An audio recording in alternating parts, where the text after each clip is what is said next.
Waalaikumsalam warahmatullahi wabarakatuh. Allahumma sholli wa sallim alaihi wa ala alihi sahbihi.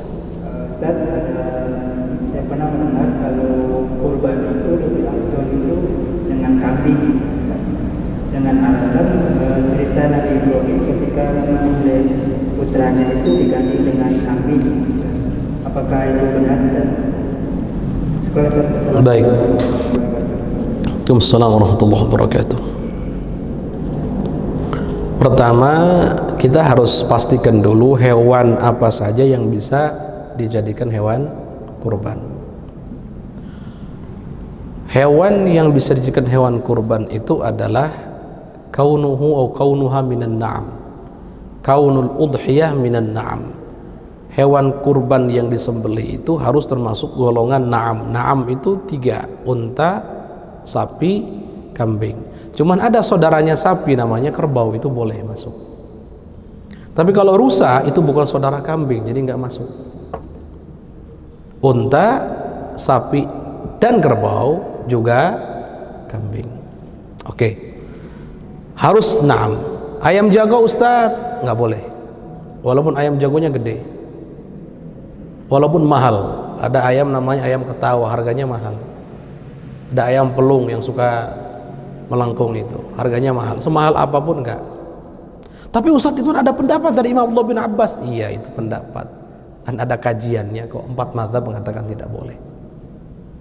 Bukan sekarang kajiannya. Baik. Yang jelas dari 3 ini semuanya boleh. Semuanya boleh. Dan masing-masing ada takarannya kok, ada ukurannya kok. Kalau kambing untuk 1 orang maksimal. Kalau sapi dan unta maksimal 7 orang. Kalaupun ada orang 1 orang mau 1 unta, ya boleh, malah afdol. Afdol itu 1 orang 1 sapi, afdol itu. Nah pertanyaannya, Ustadz, mungkin yang lebih tepat, mana yang lebih bagus? 7 kambing atau 1 sapi? Mungkin ini perbandingan yang para ulama berbeda pendapat dalam hal ini. Ada yang mengatakan semakin banyak hewan yang disembelih sisi jumlah maka semakin afdol.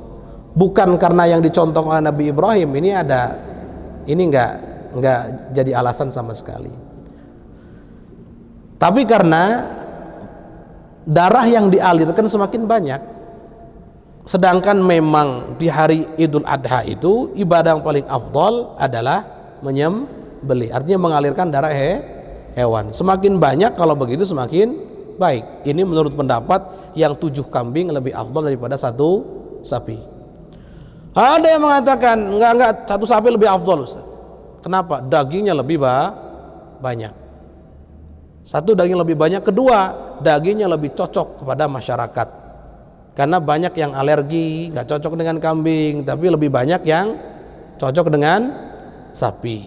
Maka gimana? Kita yang bijak saja. Sekarang pertanyaannya, kurban itu dagingnya mau diapain? Mau dibagikan kan kepada siapa? Siapapun, yang penting ada fakir miskinnya. Nggak harus semuanya fakir miskin. Baik. Biar apa Pak daging dibagikan? Biar semua merasa bahagia di hari itu. Makan pakai daging, berarti untuk dimakan dong. Iya. Sekarang ada daging nggak disenangi, gimana tuh? Sudah nanti akan meleset daripada maksud kurban itu sendiri. Yang kedua, yang lebih manfaat untuk orang, untuk masyarakat kaum muslimin, banyaknya daging atau banyaknya darah yang mengalir? Banyaknya daging. Kalau begitu begini, nggak masalah mau kambing silahkan, asalkan kambingnya 7 itu lebih gede, lebih banyak dagingnya daripada si sapi. Sapi harga 15 juta contohnya, kami nggak tahu harga sapi, ini nebak-nebak saja. Contoh 15 juta, beratnya 200 kilo misalkan, jadi dagingnya cuma 70 kilo. Tapi kalau kambing 7, ini kambingnya kambing yang gede-gede, 1 ekor 40, bersihnya 20-an, 2 kali 7 140, ya mending kambing. Jadi yang dilihat mana yang lebih bermanfaat untuk umat muslim, untuk masyarakat, itu yang lebih Perhatikan, enggak harus kambing karena melihat Nabi Ibrahim dulu nyembelih kambing, enggak. Syariat Islam itu bukan tetap dengan Nabi Ibrahim tapi dengan baginda Nabi Muhammad SAW. Dan para ulama menjelaskan bahwa contoh itu tidak membatasi.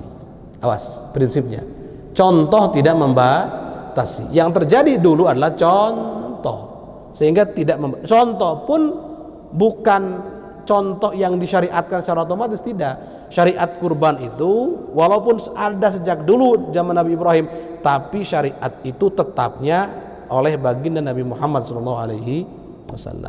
Ini karena memang prinsipnya lebih usul fiqh adalah syar'u man qablana laisa syar'an lana ilam au illa ma wafaqa syar'ana. Syariat nabi-nabi terdahulu itu bukan syariatnya nabi kita, kecuali yang memang cocok dengan syariat nabi kita. Jadi melihat pada Nabi Ibrahim itu memang pertama kali terjadi sejarah kurban, tapi kurban menjadi syariat itu mengikuti baginda Nabi, maka aturannya ada di situ. Sudah, simpelnya mana yang lebih banyak manfaatnya itu yang diambil. Ya, enggak harus terikat kambing atau sapi atau unta, tidak. Mana yang lebih banyak manfaatnya. Wallahu a'lam.